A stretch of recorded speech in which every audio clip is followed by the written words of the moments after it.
Army Lieutenant General Karen Gibson. Good to have you both on tonight. Beth, I want to begin with you because you have quite correctly described this as really just the first step in a series of steps. Exactly. You know, I kind of liken it to a four-act play, right? We've been in this Act One of war, and now we're talking about this MOU, which, as you just said, Jim, is it's kind of a broad framework for the next phase, the Act Three, but it is just a framework. And so then Act Three would be this much harder, detailed oriented nuclear deal. And good news is that Foreign Minister Arachi said that they would be talking about sanctions relief in the second phase, but also that all the nuclear issues have been pushed to that. And then the fourth part would be like, even after you have this, you've got to get to the implementation, the inspection regime, the execution of this, all very difficult. And at any point, you can start firing again. Although as we move through these steps, a return to full-scale war becomes less and less likely. So this is all good news, but we're not quite there. General, I covered the negotiations for the JCPOA, and I took a lot of trips to Vienna and Geneva for a lot of meetings over many months to get to the fine print, right, of that deal. If or when an agreement is signed, they're going to have to deal with a very thorny and complicated issue of Iran's nuclear program and dealing with that highly enriched uranium, the many hundreds of pounds that Iran has right now. How difficult do you believe that stage of the negotiations will be? I think it's going to be very difficult. I do really appreciate Beth's analogy of a four-act play. Yeah. I would offer another one, which is a marathon. And if you've ever run one, especially your first, those final miles are very slow, long, and painful.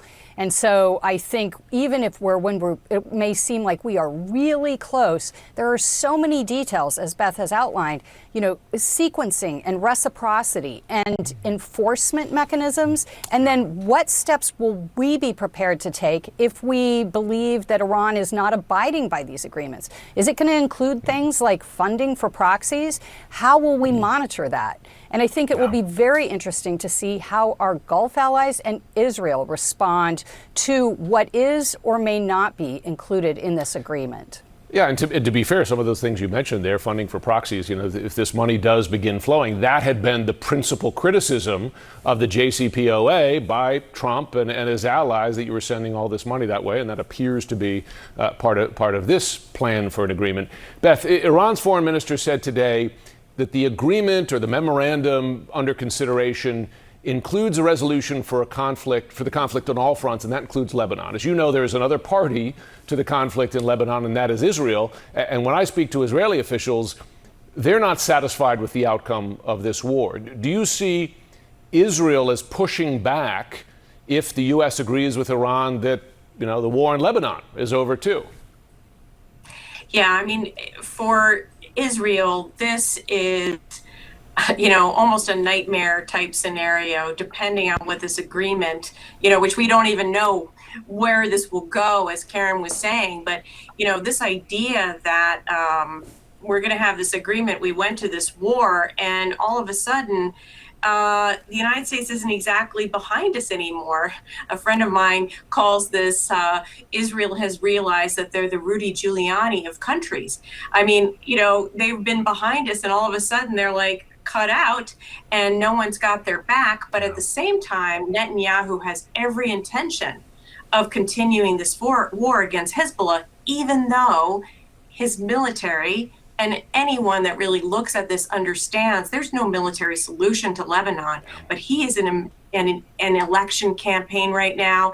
And Mr. Security, which is the moniker he runs under, it's not looking so good. Yeah. Well, listen, when you talk to Israeli soldiers and commanders in northern Israel, they speak of a military solution to it, whether reality bears that out. General, the key forms of leverage that the U.S. has claimed throughout this war, one, of course, is military power, military strikes, but also financial. Once the U.S. does allow, presuming a deal goes forward and the money starts flowing, What leverage will remain? I mean, I imagine the president can say, we'll go back to war if Iran doesn't abide by the agreement, or we'll just stop the money flowing.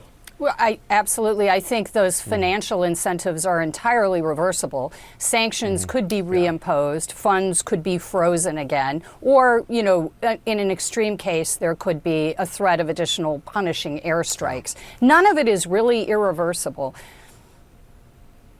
Beth, you know, this MOU kind of model here of a sort of outline of an agreement before you get to an agreement reminds me of the trade negotiations, right, since Liberation Day, et cetera, that oftentimes you would have these kind of one-pagers, right, that say, okay, this is a trade deal, whereas you and I know that trade deals are, you know, they're like encyclopedias of detail.